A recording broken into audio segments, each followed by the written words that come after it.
Shalom, Raverim Veraverot, tudo bom? A gente está estudando os 13 princípios da fé judaica e a gente está analisando ela à luz das Escrituras, ok?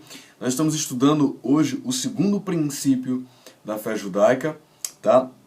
E vamos tentar explorar um pouquinho da introdução desse segundo estudo, tá? É o segundo Sha'ar, é o segundo princípio, e nós estamos estudando desse material, tá? Vamos continuar aqui. Lembrando que algumas pessoas questionaram sobre o tema e o decurso do estudo, porque pensaram que esse estudo estava baseado 100% na obra do Rambam, né, do Rav Moshe Ben Maimon, mas não está. Esse estudo está baseado no tema que ele expõe, do princípio da fé, e aí ele é explorado. Os seus conceitos são procurados dentro da luz das Escrituras, tá? Cada termo em hebraico, cada afirmação, ela é procurada nas Escrituras onde se encontra. A gente fala Escritura, a gente fala do Tanar, né? E a gente procura esses conceitos e expõe esses conceitos, pondo-os à prova, mostrando o que eles querem dizer e etc. Tá bom? Vamos lá. É honroso ter fidelidade ao sagrado em uma diáspora, que mais do que nos afastar como povo, nos tenta influenciar todos os dias. Com seus conceitos, preceitos, novas ideias, crenças, dogmas e culturas. Em um mundo globalizado, ter um pensamento diferente dos demais é muito difícil. Mas, se nós nos esforçarmos, se nós e nossos filhos, fugirmos do caminhar hipnótico dos dogmas, e obtermos ferramentas para sermos indivíduos com capacidade intelectual de interpretar e ter uma opinião, de pensar e ter uma opinião, então teremos a liberdade de fato. Então, Raverim, a liberdade não é só pensar diferente, mas ter a capacidade de se esforçar, se esmerar e mostrar que tem plena convicção naquilo que se acredita. Entretanto, devemos, então, cada Adão deve entender que sua imagem é a ciência celestial e a semelhança é a sabedoria do alto, para que não se perca no intelecto do homem. Tá? Não basta somente estudar as Escrituras à luz dessa ciência de conhecimento, mas para que não se perder, a gente tem que acreditar, assim como a gente entende lá no Ruvot Levavot, que toda sabedoria deve vir do alto. Ok. Continuando. Esse material é formado e moldado para dar aos nossos filhos a capacidade de colhermos bagagem, não de uma fé cega, mas intelectualizada e pensante, já que nos foi essa mente que o sagrado nos otorgou. Deve ser com ela que teremos capacidade de compreender a sua vontade para conosco. Nessas linhas chegaremos à origem, à fonte, à partícula única e inicial que alimenta todas as coisas. Tá? Essa é a introdução do meu material e o meu estudo. Tá? E agora nós vamos começar nesse tema, que é excelente tema. Tá? Tá lá, é o segundo Esod Be'emunah e é o Esod Bet, é o segundo fundamento. Ani Be'emunah Shlema, eu acredito com uma fé, eu sou fundado em uma fé, em uma emuná Shlema, completa, né? Shevrao, Sheboré, né? O que o Criador, Itbarar, com a Kadosh Baruch Hu, né? Que bendito seja o seu nome, é o único, né? E que não há nenhuma outra unicidade como ele. E que ele somente é nosso Elohim, era e será. Leolam Vaed Bezerat Hashem. Esse é o segundo princípio que Rambam estabelece. A gente vai procurar ele nas Escrituras e vai tentar trazer um fundamento sobre isso, tá? No segundo princípio da fé judaica, aprendemos e estudaremos acerca da unicidade do Criador.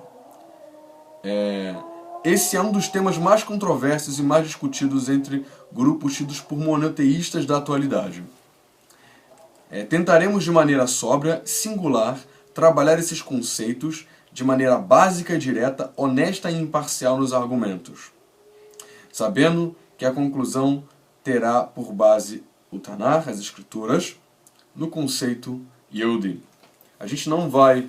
É lógico que, como a gente está sempre baseando a nossa fé na Torá e no Tanar, a gente vai ter sim um conceito judaico sobre isso, tá? É importante que o leitor entenda que esse segundo princípio da fé judaica pode ser simples e fácil para um Yehudi, que já partilha da confiança do que já conhece por parte dos Chachamim. Porém, para um Yehudi mais afastado, alguém que inicia nos princípios da Emunat Hashem, é preciso trazer mais do que conhecimento bíblico ou halárquico. É preciso entender também o conceito da linealidade lógica e didática. Sendo assim, exploraremos o conceito desse princípio judaico, entretanto trabalharemos nos problemas dos outros tipos de entendimento que existem desse fundamento de fé e mitzvah, mandamento. Espero que você, meu aluno, fique atento, pois há seitas que acusam outras de não se aterem às verdades bíblicas, mas elas mesmas não buscam um alinhamento nas Escrituras. Usa a fé e é baseada em experiências pouco confiáveis e sem nenhuma base bíblica. Esteja atento para que esses mensageiros do Malach HaMavet, do anjo da morte, não lhes busque tirar o que lhe foi entregue através de Abraham, de Yitzhak e Yaakov. Ensinamentos esses transmitidos a Moshe Rabbeinu, a Haron e aos demais que receberam da boca do sagrado as escrituras sagradas. Então, Raverim, esses materiais eles têm como intuito verdadeiramente dar fundamento para aquelas pessoas que o Baalei Teshuvah, que às vezes tem algum problema em casa, que está tendo algum problema com a família em relação às suas crenças, e tem muitos missionários que buscam arrancar a fé monoteísta de quem abraça ou de quem vive de fato a fé monoteísta, ok? Então, desculpa a leitura, mas é porque ele foi preparado justamente para os nossos filhos, e você que está assistindo aí no sofá de casa, já com o DVD, ou dentro de alguma sala de estudos aí daquele lá. Eu quero só agradecer. Se você, professor, você que está ajudando aí essa pessoa, quiser dar uma pausa nesse ponto do vídeo para explicar alguma coisa, é interessante, tá bom? Agora a gente vai para o primeiro portal. A gente já expôs o primeiro princípio, que a gente vai trabalhar, a unicidade de Hashem. No primeiro a gente trabalhou ele como criador, a gente estudou Akadosh Baruch Hu como criador, e agora a gente vai trabalhar a unicidade de Akadosh Baruch Hu. Isso nas escrituras sagradas, tá? Devarim, Deuteronômio, capítulo 6, do Pasuk 4, Dalet, até o Pasuk 9, ele trata o seguinte texto. Shema Israel, Akadosh Baruch Hu Eloheinu, Akadosh Baruch Hu Echad. Ouve, Israel, Adonai, nosso Elohim. Adonai é um. Ok? E depois continua com o seguinte texto. E o texto continua. Ve'ahavta et Hashem Elohecha ve'chol levavcha. Amarás Adonai teu Elohim de todo o teu coração, de toda a tua alma, ve'chol nafshecha, ou ve'chol meodeha, com todas as suas posses. Está falando de forças ou posses, ou tudo aquilo que você tem, né? De tudo. Aqui fala primeiro de vida. A alma aqui seria traduzida como sua vida, você tem que dar sua vida por isso. E o Urash explica que isso só acontece só no último momento da vida. E depois fala das suas forças. E essas palavras que hoje eu te ordeno estarão no teu coração. E tu as ensinarás aos teus filhos, e delas falarás assentado em tua casa e andando pelo caminho. Ao deitar-te, ao levantar-te, também as atarás como um sinal na tua mão, falando dos tefilim, e serão por frontal entre os olhos, e as escreverás nos umbrais da tua casa e nas tuas portas. Esse é o texto muito comum entre os Yehudim, muito conhecido inclusive. A gente vai tentar explorar. Esse texto é muito conhecido entre os Yehudim e é conhecido como o hino nacional do Am Israel. O próprio poderoso de Israel o institui como uma oração indispensável para pais e filhos ao deitar e ao levantar. Por que esse conceito é tão importante? Porque ele traz a obrigação de repetir mais o texto ame, mais do que o texto ame ao próximo como a ti mesmo. Qual a importância dele? Por que ele é mais importante do que o texto, por exemplo, ame ao próximo como a ti mesmo? Rav Binyamin chega a dizer que esse foi o cartão de visitas de Akadosh Baruch Hu. Foi como Akadosh Baruch Hu apresenta-se para o Am Israel e para o mundo. Estudar a unicidade do sagrado esbarra em estudar em como nós o servimos. Entender ao menos um pouco dentro da nossa limitação que é um sagrado é entendermos a nossa própria natureza. Quem entende o Criador do objeto entende também o uso da ferramenta. Então, se nós entendermos a Kadosh Baruch Hu pelo menos um pouco dentro daquilo que nós temos limitação, né, daquilo que ele quer nos revelar, então pelo menos nós entenderemos mais ou menos como é que funciona também a nossa vida. Há outros estudos em que abordaremos o nome mais elevado do sagrado, sendo assim nós não abordaremos tanto esse tema por aqui. Porém, há um nome ou um título, Elohim, que geralmente é traduzido como Deus, que as pessoas geralmente traduzem. Porém, ele é muito mais elevado do que isso. Quando as pessoas ouvem Deus, as pessoas não têm uma noção real do que significa a palavra original. Então, por isso a gente na nossa comunidade, a gente quase não usa. Você deve estar se perguntando por que a gente não usa, né? O seu morrel, o seu professor não está usando. É porque tem pouca importância a palavra no português. E geralmente é traduzido como Elohim. Elohim é a forma singular, magéstica, superlativa. Embora ela possa aparecer com a palavra no plural, mas ela é uma palavra singular. Quando ela é usada no contexto singular, ela é um plural magéstico. Tá? Ela vem da raiz El, a palavra El, Aleph, Lamed. El significa elevado, poder, e algumas vezes é usado também para anjo no hebraico. Sendo assim, devemos entender que o sagrado Akadosh Baruch Hu é nossa fonte de poder, ou seja, ele é todo o poder que nós necessitamos, tá? Ou seja, todos os poderes estão contidos em suas mãos. Ou melhor, a nossa total fonte de poder e a única fonte de poder. Ou seja, todo o poder do mundo provém desta única fonte, tá? A gente ainda vai explorar um pouquinho aqui o texto vamos só terminar o primeiro portal e a gente vai dar uma parada e aí a gente vai dar continuidade ao portal 1 Aleph, tá? Meio que tá contraditório. Depois a gente vai para Deuteronômio 13, 14, 6, 13, 14 e 15 e aí a gente vai explorar detalhe por detalhe, tá? Vamos só ler mais uma frase e depois a gente retorna no próximo vídeo, tá bom? Provavelmente na próxima semana. A tradução mais completa seria todos os poderes, ou poder supremo. Ele é de suma importância para o leitor tenha o conhecimento, pois não apenas ajudará a compreender um dos nomes do sagrado, mas também lhe ajudará a caminhar no entendimento de quem ele serve. Shema Israel, ouve Israel, ou dê ouvidos, obedeça. Aqui foi pedida uma atenção especial, dificilmente é usada no texto hebreu. Por quê?